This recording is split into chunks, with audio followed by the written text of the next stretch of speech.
Hi students, so today 9th CBSE new syllabus Mathsல 2.6 exerciseல first one. இது ஆக்சுவலாக இங்கே என்னென்னா கிராஃப் வரைய சொல்லிக்கிறாங்க. வேறு ஒன்று நார்மலாக 3 ஈக்குவேஷன்ஸ் கொடுத்துட்டாங்க. 3 ஈக்குவேஷன்ஸு கிராஃப் எப்படி பிளாட் பண்ணலாம் அப்படிங்கிறது தான். சரி, ஓகே. இது ஃபஸ்ட்டு இது என்ன ஈக்குவேஷன் பார்த்துங்க. இது ஒரு லைன் ஈக்குவேஷன். ஏன்னா ஜென்ரல் ஃபார்முலா என்னென்னா y = mx + c இப்படி இருந்தாலே அது என்ன தான் உங்களுக்கு ஒரு லைன் தான். லைனில் இது எம்ங்கிறது ஸ்லோப்பு, சிங்கிறது இன்டர்செப்ட் வேல்யூ. இந்த சியோட வேல்யூ என்ன இருக்கோ அதுதான் உங்களோட ஒய் ஆக்சிஸில் வந்து டச் ஆகிட்டு போகும். எப்படி சியோட வேல்யூ என்னவோ அதுதான் எக்ஸோட கோஎஃபிஷியன்ட் எம், அது ஸ்லோப்பு. இன்னொன்று இருக்குது பார்த்தீங்களா வேரியபிள் சி, அதுதான் வந்து இன்டர்செப்ட்டுமா. அங்கே என்ன நம்பர் இருக்கோ அதுதான் உங்கள் ஒய் ஆக்சிஸில் டச் ஆகிட்டு போகும். ஓகே, அதுக்கு முன்னாடி ஒய்யோட கோஎஃபிஷியன்ட்ஸ் ஒன்னான்னு செக் பண்ணிக்கணும். சரி, இது ஜென்ரல். இப்போ இந்த கொஸ்டின் பாருங்கள், y = 4x. இந்த இடத்துல இன்டர்செப்ட் இருக்கா? இல்லை. இன்டர்செப்ட் இல்லாதனால கண்டிப்பாக இது எங்கே தான் போகும்? ஆரிஜினில் தான் போகும். எப்படின்னு பார்க்கலாமா? சரி, இப்போ கிராஃப் வரைகிறதுக்கு உங்களுக்கு ஒரு லைன் வரைக்கிறதுக்கு மேக்ஸிமம் ஒரு 2 பாயிண்ட் இருந்தால் போதும். அதனால் மினிமம் நான் 2 பாயிண்ட், அட்லீஸ்ட் 2 பாயிண்ட் இருந்தாலே போதுமானது. மேக்ஸிமம் எவ்வளோ நாள் இருக்கலாம், சரி. அட்லீஸ்ட் ஒரு 2 பாயிண்ட்டை மட்டும் நீங்கள் கண்டுபிடிச்சிக்கிங்க போதும். ஓகேங்களா? வேறு எதுவுமே கண்டுபிடிக்கலாம். 2 பாயிண்ட்டு. அது எப்படின்னா, இப்போ இந்த ஈக்குவேஷன்ஸ்க்கு ஒரு டேபிள் போட்டுக்கோங்க.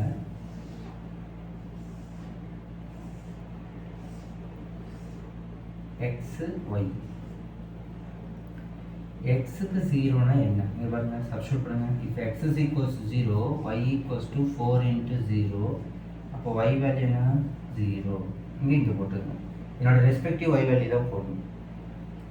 அடுத்தது, if y 0 இருந்துச்சுன்னா, if y 0 இருந்தால் what is the value of x? இந்த இதில் வந்து பார்த்தீங்கன்னா இப்போ y 0 = 4x, அப்போ xும் 0 தான் வரும். இந்த கேஸை பொறுத்த வரைக்கும் நீங்கள் என்ன பண்ணலாம், வேறு வேல்யூ சூஸ் பண்ணிக்கலாம். ஏன்னா இந்த இடத்துல c எதுவுமே இல்லை. c இருந்துச்சுன்னா கண்டிப்பாக நீங்கள் 2 பாயிண்ட் போதுமானது. x-க்கு 0னா y வேல்யூனா, y-க்கு 0னா என்னான்ட்டு. c இல்லாத போது மட்டும் நீங்கள் வேறு வேல்யூ யூஸ் பண்ணிக்கோங்க. சரி, இப்போ என்ன பண்ணுறாங்கன்னா, இப்போ x-க்கு 1 கொடுக்குறாங்கன்னு வச்சுக்கோங்க. அப்போ y-ஓட வேல்யூ என்ன? 4 × 1. So y = 4. y = 4. சிமிலர்லி இப்போ ரெண்டாவது ஈக்குவேஷன், இந்த ஈக்குவேஷன்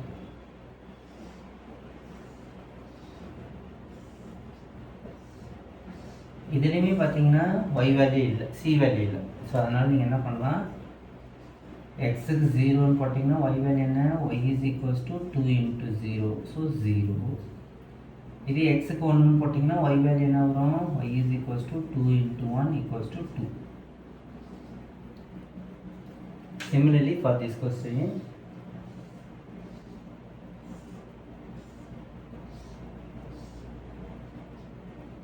ஜீரோன்னு போட்டிங்கன்னா x-க்கு 0னா y வேல்யூ 0, x-க்கு 1னா y வேல்யூ 1. அவ்வளோதான். இப்போ இது மூணுமே கிராஃப் வரையறதுக்கு ஒரே கிராஃப் வரைய சொல்லணும். என்ன ரிலேஷன்ஸ்னு கேட்குறாங்க. இப்போ நீங்கள் என்ன பண்ணுவீங்க, கிராஃப் வரைஞ்சிக்கலாமா? Maximum y value 4, x value 1 தான். ஓகே, 0 1 2 1 2 3 4. இது என்ன ஆக்சிஸு? y. இது x ஆக்சிஸ். இந்த x axis y axis intersection ஆகிற பாயிண்ட் என்னன்னு சொல்லுவாங்க? ஆரிஜின் 0, 0. ஓகே, பாயிண்ட் எப்பயுமே எப்படி சொல்லணும்? x, y தான். உங்களுக்கு ஆல்ரெடி தெரியும். சரி, ஃபஸ்ட் ஈக்குவேஷன் பார்க்கலாம். x-க்கு 0, y-க்கு 0. x-க்கு 0, y-க்கு 0 இங்கே வரும். அடுத்து x-க்கு 1, y-க்கு 4. x-க்கு 1 நேராக வாங்க, y-க்கு 4. ரெண்டு இன்டர்செக்ட் ஆகிற பாயிண்ட் தான் 1, 4. இது நம்ம எங்கே படித்தோம்? கோஆர்டினேட் ஜியோமெட்ரியில். ஓகேங்களா? இப்போ இது பண்ணியாச்சு. இப்போ இது என்ன பண்ணணும்? ரெண்டுத்தையும் கனெக்ட் பண்ணிடலாம். ஒரு ஸ்கேல் எடுத்துக்கோங்க, கனெக்ட் பண்ணிடுங்க, எக்ஸ்டெண்ட் பண்ணிடுங்க. எக்ஸ்டெண்ட் பண்ணதுக்கப்புறம் இந்த லைன் ஈக்குவேஷனுக்கு என்ன எழுதணும்? y = 4x அப்படின்னு எழுதிடணும். ஓகே, நெக்ஸ்ட் x-க்கு 0 சேம் திங், 1க்கு 2, 1ங்கிற இடத்துல 2 போடணும். 1க்கு 2, 1, 2, x பாயிண்ட் 1, y 2. அடுத்தது இதை எப்படி கனெக்ட் பண்ணுவீங்க? இப்படி கனெக்ட் பண்ணுங்க, மேலே வரைக்கும் எக்ஸ்டெண்ட் பண்ணணும். இது என்னது? y = 2x. தேர்ட் ஒன் வந்து 1க்கு 1.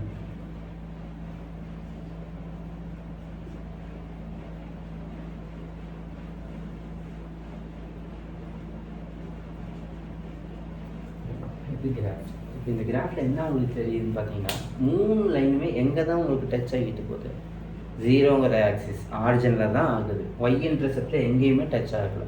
ஒய் இன்டர்செப்ட்டுங்கிறது இங்கே எங்கேயாவது டச் ஆகும். இது வந்து பார்த்தீங்கன்னா ஆரிஜின், எக்ஸும் ஒய்யும் இன்டர்செக்ட் ஆகிற பாயிண்ட் ஆரிஜின் அங்கே தான் ஆகுது. ஏன்னா இந்த இடத்துல சிங்கிற வேல்யூ இல்லை இந்த ஈக்குவேஷனில். சி இருந்துச்சுன்னா கண்டிப்பாக உங்களுக்கு இன்டர்செப்ட் ஆகும். அப்போ ரிலேஷன்ஸில் சொல்லலாம். தேங்க்யூ.